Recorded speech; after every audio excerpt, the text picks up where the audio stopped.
Men hozir sizlarga bir sirni ochmoqchiman.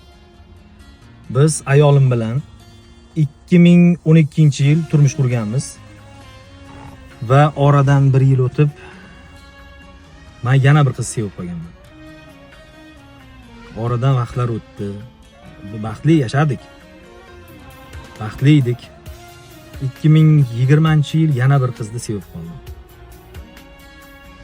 Allohning taqdiri ekan 2022-yil yana bir qizni sevdim. Va bugungi kunda to'rtalasi, ayolim bilan qo'shganda to'rtalasi, men bilan qo'shganda 5 alamiz ham bir tom ostida yashaymiz, bir uyda istiqomat qilamiz.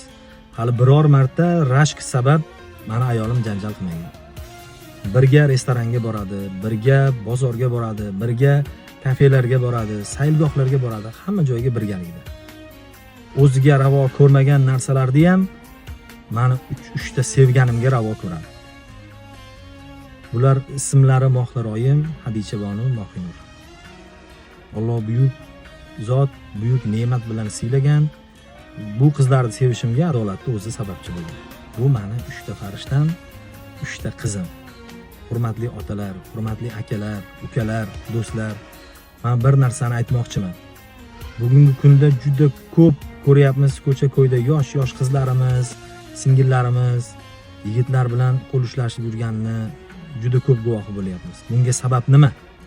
Alam qiladigani shunaqa chiroyli qizlarimiz xunuk bolalar bilan yuradi.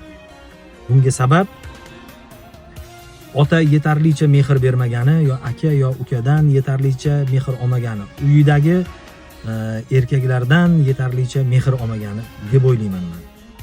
Siz farzandingizga, qizingizga, singlingizga, opangizga maksimal darajada mehr beringki, sizni mehringizni oldida ko'chadagi soxta sevgilar, ko'chadagi o'zi bir alfons bo'lgan bolalarning yolg'on mehri ularni aldab qo'ymasin. Bizning qizlarimiz u dunyoda ham, bu dunyoda ham bizning yuzimiz, jannatimizni kaliti. Ularni biz maksimal darajada yaxshi ko'rishimiz, mehr berishimiz kerak va bu bizning vazifamiz, majburiyatimiz.